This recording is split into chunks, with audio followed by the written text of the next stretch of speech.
도록 하겠습니다. 오늘 함께 읽을 말씀 사도행전 3장 1절부터 10절까지의 말씀입니다. 사도행전 3장 1절부터 10절까지의 말씀, 여러분들과 제가 한 목소리로 합독하도록 하겠습니다. 함께 읽습니다. 제9시 기도 시간에 베드로와 요한이 성전에 올라갈새 나면서 못 걷게 된 이를 사람들이 메고 오니 이는 성전 들어가는 사람들에게 구걸하기 위하여 날마다 미문이라는 성전 문에 두는 자라. 그가 베드로와 요한이 성전에 들어가려 함을 보고 구걸하거늘 베드로가 요한과 더불어 주목하여 이르되 우리를 보라 하니 그가 그들에게서 무엇을 얻을까 하여 바라보거늘 베드로가 이르되 은과 금은 내게 없거니와 내게 있는 이것을 내게 주노니 나사렛 예수 그리스도의 이름으로 일어나 걸으라 하고 오른손을 잡아 일으키니 발과 발목이 곧 힘을 얻고 뛰어 서서 걸으며 그들과 함께 성전으로 들어가면서 걷기도 하고 뛰기도 하며 하나님을 찬송하니 모든 백성이 그 걷는 것과 하나님을 찬송함을 보고 그가 본래 성전 미문에 앉아 구걸하던 사람인 줄 알고 그에게 일어난 일로 인하여 심히 놀랍게 여기며 놀라니라. 아멘. 네, 오늘의 이야기는 사도 베드로 선생님과 사도 요한 선생님이 걸을 수 없는 사람을 고치는 이야기입니다. 아마도 여기 계신 분들은 대부분 다 이 이야기를 아실 거기 때문에 스토리는 간단하게 살펴보도록 하겠습니다. 성전 입구 중에 미문이라고 부르는 문이 있습니다. 그 입구에 매일같이 출근하는 다리가 불편한 사람이 있었다라고 성경은 증언하고 있습니다. 이 사람 나면서부터 걸을 수 없는 사람이었기 때문에 이를 불쌍히 여기는 사람들이 그를 메고 이 성전 입구에다 데려다 놓았다.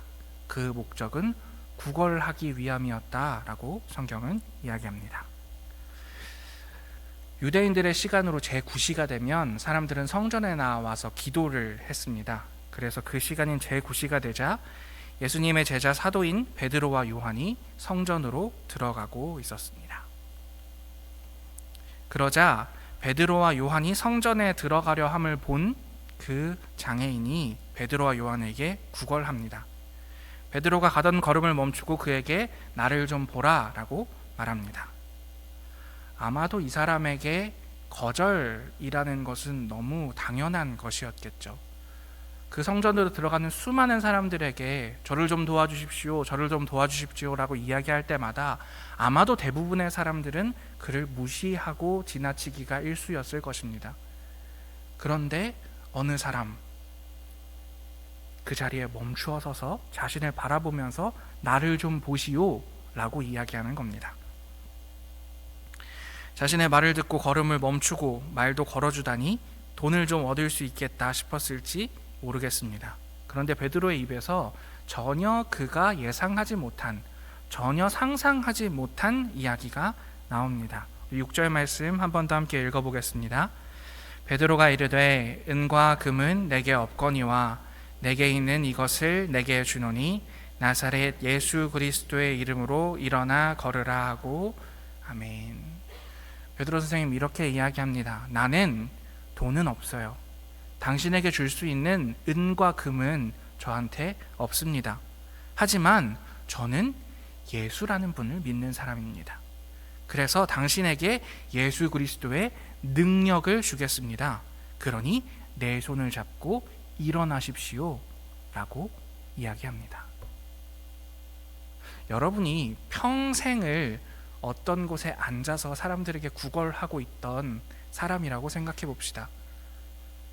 그런데 그 자신의 수십 년의 세월을 부정하고 어떤 사람이 내가 믿는 신의 능력으로 당신은 일어날 수 있어요. 내 손을 잡고 일어나십시오 라고 말한다면 여러분 쉽게 손을 내미실 수 있겠습니까? 이 사람의 마음이 어땠는지 구체적으로 성경에 드러나 있지는 않지만 놀랍게도 이 사람은 베드로의 손을 잡습니다. 그리고 발과 발목에 힘이 생기더니 평생을 걷지 못하던 사람이 걷기도 하고 심지어 뛸 수도 있게 되었습니다. 주변에서 그를 지켜보던 사람들은 아주 놀라워했다. 이것이 오늘의 스토리 되겠습니다. 오늘 본문의 이야기는 복음서에 나오는 치유 이야기, 곧 예수께서 병든 사람을 고치시는 이야기의 전형적인 형태를 따르고 있습니다. 먼저 병든 사람과 병 고치는 사람이 만나게 됩니다. 그 만남의 뒤에는 병을 고치기 어려운 병자의 상태에 대한 설명이 등장합니다. 오늘 본문에서는 날 때부터 그는 걷지 못하는 자였다라는 설명이죠. 그리고 치유의 행동과 말이 등장하고 실제 치유가 일어납니다. 그리고 나서는 치유의 증거가 설명되고 마지막으로 그 장면을 본 증인들은 병 고침에 놀라는 것으로 묘사가 됩니다. 이것이 복음서에 등장하는 치유 이야기의 구조입니다. 특히 이 사도행전과 짝을 이루는 1권과 2권이라고 할 수 있는 누가복음에서 예수께서 누군가를 치유하시는 장면을 보면 그 치유 장면은 이 스토리를 따라서 쭉 일어나는 것을 볼 수가 있습니다.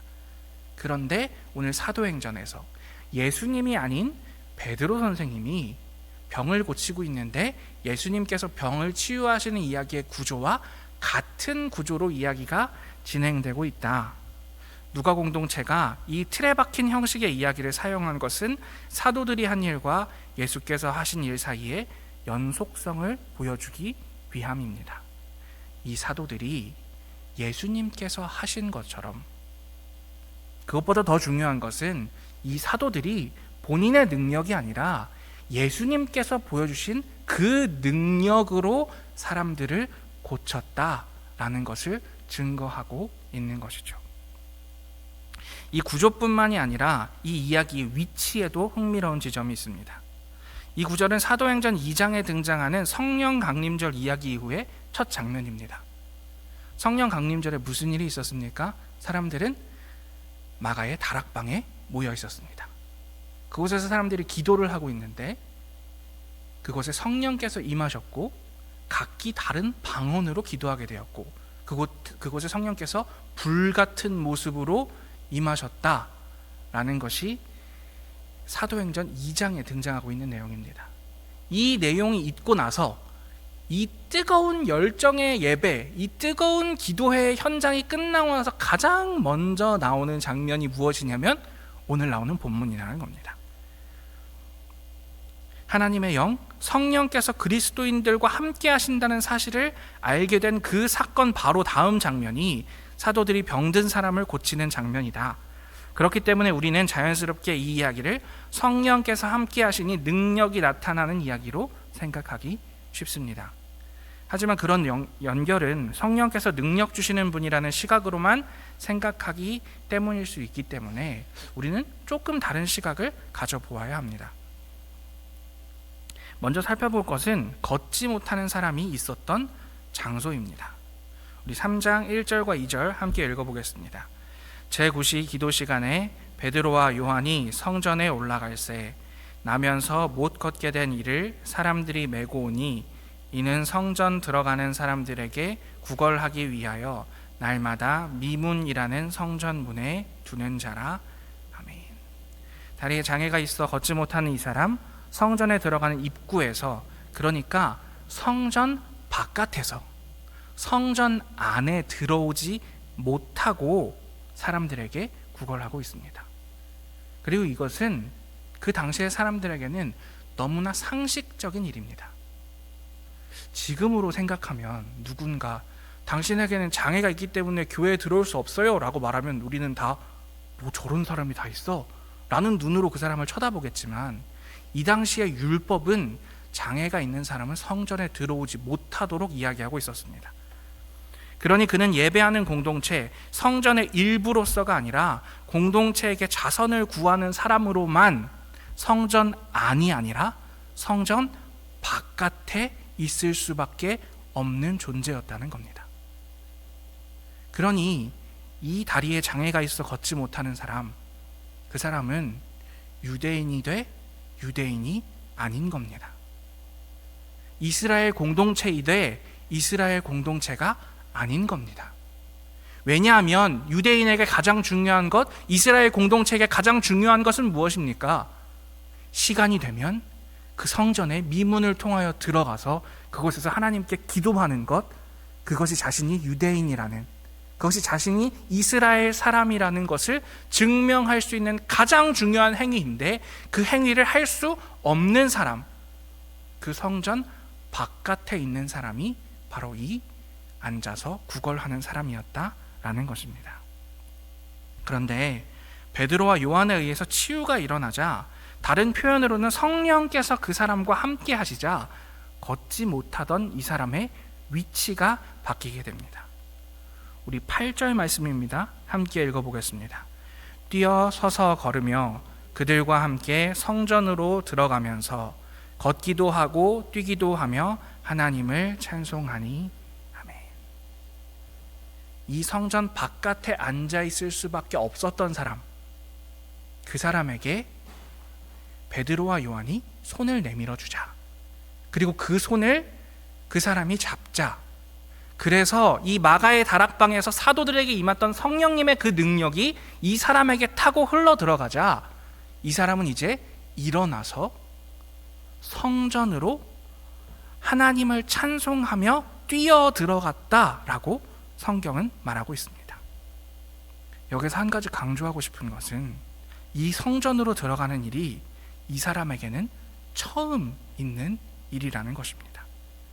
자신이 태어난 어떤 다른 모양 때문에 이제껏 성전에 한 번도 들어가지 못한, 한 번도 구원받은 이스라엘 백성으로서의 삶을 마음껏 누려보지 못한 사람이 처음으로 문지방을 넘어 성전 안으로 들어간 것입니다. 여러분 생각해 보십시오. 여러분들이 평생 걷지 못했습니다. 그러다가 일어나서 걸을 수 있게 되었습니다. 그러면 가장 먼저 하고 싶은 일이 무엇일까요? 아마도 우리는 대부분 자랑하겠지요. 사랑하는 가족들을 찾아가서 나 이제 걸을 수 있어 라고 이야기하겠지요. 그런데 이 사람이 가장 먼저 했던 일은 무엇입니까? 가족을 찾아가는 일? 아닙니다. 그는 성전으로 들어갑니다. 그 앞에 앉아서 수십 년 동안 바라만 보면서 한 번도 들어가지 못했던 그 성전들, 나 이스라엘 남자로 태어났지만 한 번도 밟아보지 못한 그 성전들, 그것을 가장 먼저 기뻐 뛰며 하나님을 찬양하며 그 성전들을 밟는 것, 그것이 그가 가장 하고 싶었던 일이고, 그래서 그는 고침 받자마자 다른 곳에 간 것이 아니라 성전으로 뛰어 들어갔다라는 것입니다. 성령께서 사도들과 걷지 못하는 사람 사이를 이어주시자 그 사람은 성전 외부에서 성전 내부로, 예배 공동체에 참여할 수 없는 사람에서 예배 공동체에 참여할 수 있는 성전의 일부가 되는 역사가 일어났다. 이것이 오늘 이야기가 함의하고 있는 바라는 것입니다. 다시 말해서 성령께서 그리스도인에게 찾아오시는 이야기와 오늘의 치유 이야기에는 교회론적 메시지가 숨겨져 있습니다. 공동체에 성령께서 찾아오신다는 것은, 그래서 치유가 일어난다는 것은 단순한 능력의 메시지일 수도 있지만, 성령께서 오시면 공동체에 들어올 수 있는 사람이 다양해진다라는 중요한 의미를 우리에게 전달하고 있는 것입니다. 사도행전은 계속해서 이 교회론적 확장을 말하고 있습니다. 먼저 예수 그리스도를 따르던 사람들은 대부분 유대인들이었습니다. 그런데 다른 유대인 공동체, 다른 유대인 종교 공동체와 예수를 따르는 공동체가 다른 점이 있었다면, 그것은 이 제자들 안에 여성들이 포함되어 있었다는 겁니다. 그런데 사도행전에서는 이 공동체가 또 한켠 넓어지는 모습을 보여줍니다. 그것이 바로 새로운 사도, 예수님의 제자가 아닌 사도 바울을 통해서 이방인들도, 성경의 표현으로는 할례받지 않은 사람들도 교회 공동체의 일원이 되는, 그래서 교회가 넓어지는 모습을 보여주고 있는 것이 사도행전 내내 보여지고 있는 모습입니다. 그뿐만 아니라 유대교에서는 받아들이지 못하던 오늘 이야기와 같은 장애를 가진 사람들, 그래서 유대교의 일원으로는 받아들이지 못하던 사람들 또한 하나님의 나라 예수 그리스도의 공동체에서는 교회로 받아들여지는, 교회의 문턱은 한층 더 낮아지고 교회 공동체의 넓이는 한층 더 넓어지는 모습을 보여주고 있는 것이 사도행전의 이야기다라는 것입니다. 이 교회의 역사, 점점 이 공동체의 범위가 넓어지는 역사라고 해도 과언이 아닐 것입니다. 사도 바울은 어떻게 했습니까? 저 멀리 마게도니아에서 유대인들과 생김새가 다른, 지금 우리로 이야기하면 서양인의 생김새를 가진 이들이 우리에게도 와서 복음을 전하라 라고 하자 그곳까지 나갑니다. 그뿐만이 아니지요. 교회는 점점 더 그 넓이를 넓혀갑니다. 점점 더 동쪽으로, 점점 더 동쪽으로, 점점 더 남쪽으로, 점점 더 남쪽으로. 그러다 보니 예수님이 태어나신 곳에서 수천 킬로 떨어져 있는 오늘 이 땅 한국에서도 예수님과 전혀 다른 피부색을 가지고 예수님과 전혀 다른 언어를 쓰는 우리들도 예수 그리스도를 믿는 사람으로서 하나님 안의 한 교회로, 하나님 안의 한 형제 자매로 오늘 이 자리에 앉아 있을 수 있는 것. 교회란 매일매일 조금씩 넓어지는 것, 매일매일 그 문턱이 낮추어져 가는 것, 그것이 교회의 역사이고 교회론의 역사라는 것입니다. 그렇다면 우리는 우리의 공동체의 문턱을 어떻게 더 낮출 수 있을까요? 어떻게 하면 더 다양한 사람들과 함께 성령님의 능력을 누릴 수 있을까요? 먼저 우리는 베드로와 요한의 관점에서 생각해 볼 수 있습니다. 이 치유의 이야기에서 베드로는 고침을 주기 위해서 되게 흥미로운 이야기를 합니다. 6절에 베드로는 이렇게 말합니다. 은과 금은 내게 없거니와 내게 있는 이것을 내게 주노니 나사렛 예수 그리스도의 이름으로 일어나 걸으라 라고 이야기합니다. 여러분, 베드로는요 예수 그리스도를 믿으라고 요구하지 않습니다. 치유를 가지고 온 것은 베드로가 예수 그리스도의 능력을 믿었기 때문입니다. 때때로 교회는 우리처럼 믿고 행동하는 사람들만 받아들이려고 하는 모습을 보이곤 합니다. 그렇지만 오늘 본문은 교회와 우리들에게 낯선 사람, 다른 사람에게 손을 내밀라고 말하고 있습니다. 여러분 생각해 보십시오. 만약에 베드로가 그래 유대교가 생각하는 것처럼 성전에 들어갈 수 있는 사람은 두 발로 걸을 수 있는 사람들만 들어갈 수 있어 라고 생각했다면 그는 아마도 이 사람에게 동전을 건네주었을 겁니다. 그런데 베드로는 그렇게 생각하지 않았던 거죠. 내가 아는 사랑의 예수님이라면, 내가 믿는 예수님이라면 이 사람을 일으키셔서 새 예루살렘, 새 성전에 들어갈 수 있는 자격 조건을 갖춘 사람으로 만드실 수 있을 것이다. 그러니 내 안에 예수 그리스도의 능력으로 자, 당신도 우리 교회의 일원이 될 수 있으니 일어나 걸으라. 함께 교회에 들어가자라고 이야기할 수 있었다라는 것입니다. 그들에게 믿음이 없는 것 같아 보인다고 할지라도 그에게는 성전이 예배를 드리는 공간이 아니라 구걸하는 돈을 버는 장소인 것처럼 보인다고 할지라도 그렇다고 해도 우리의 믿음으로 그들에게 손을 내밀라 라고 오늘의 이야기는 우리에게 도전하고 있는 것입니다. 우리는 난민, 사회적, 경제적 지위가 다른 사람들, 이민자, 장애인, 인종과 민족 배경이 다른 사람들에게 손 내밀 수 있습니다. 그들이 달라 보인다고 할지라도, 그들의 본질이 마치 하나님을 믿는 것과는 관계없는 것 같아 보인다고 할지라도 그때에도 우리는 먼저 우리 안에 계신 성령님의 능력을 믿으며 내가 역사하는 것이 아니라 내가 손 내밀 때 그곳에 역사하실 성령님을 믿으며 그들에게 손 내밀 수 있다.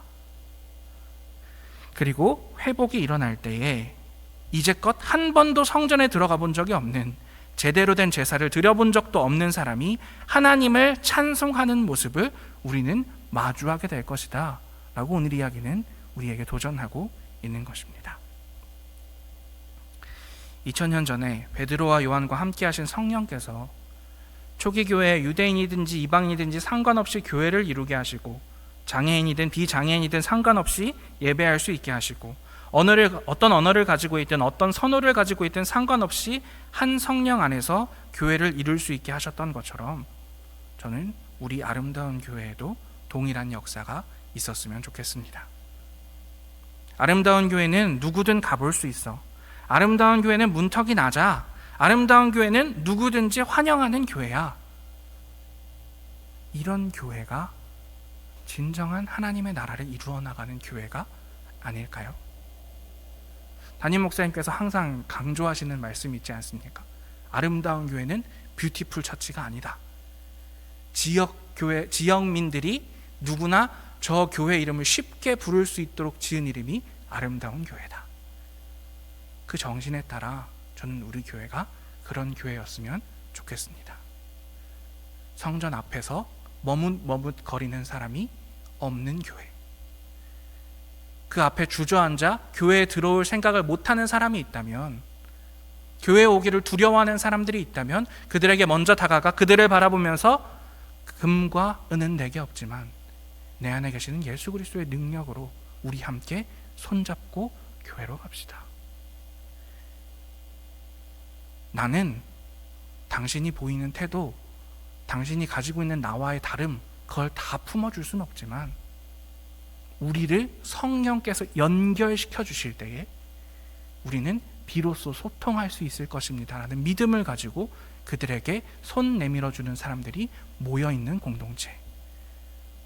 그래서 주위를 둘러봤을 때 같은 사람들, 비슷한 사람들만 있는 것이 아니라 조금은 다르고 조금은 불편하고 조금은 이해할 수 없고 때때로 조금은 밉기도 할지라도 서로 다른 사람들이 모여 다양성을 이루는 공동체를 이루는 것, 그것이 진정한 교회요, 진정한 하나님의 나라요, 진정한 아름다운 교회일 줄로 믿습니다. 그런 교회를 이루어가는 여러분들이 되시기를, 그런 교회를 이루어가는 우리가 될 수 있기를 간절히 기도하겠습니다. 함께 기도합시다.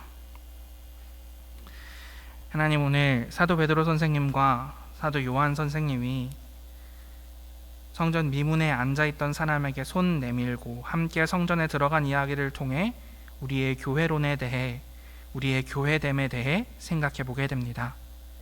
성령께서 우리를 연결하실 때에 다른 우리는 하나의 교회가 될 수 있고 하나의 교회가 되어 기뻐 뛰며 하나님을 찬양할 수 있음을 믿으며 우리가 이웃들에게 손 내밀어주는 사람들 될 수 있도록 인도하시고 역사하여 주시옵소서. 그래서 아름다운 교회, 다른 교회들보다, 다른 세상의 어떤 공동체보다 담이 낮은 곳, 누구나 들어와 쉴 수 있는 곳, 그곳이 여기 아름다운 교회 될 수 있도록 인도하시고 역사하여 주시옵소서. 그 매개체, 그 연결고리, 손 내밀어주는 사람이 내가 될 수 있도록 성령님 우리에게 충만하게 임하여 주시옵소서. 모든 말씀 예수님 이름으로 기도합니다. 아멘.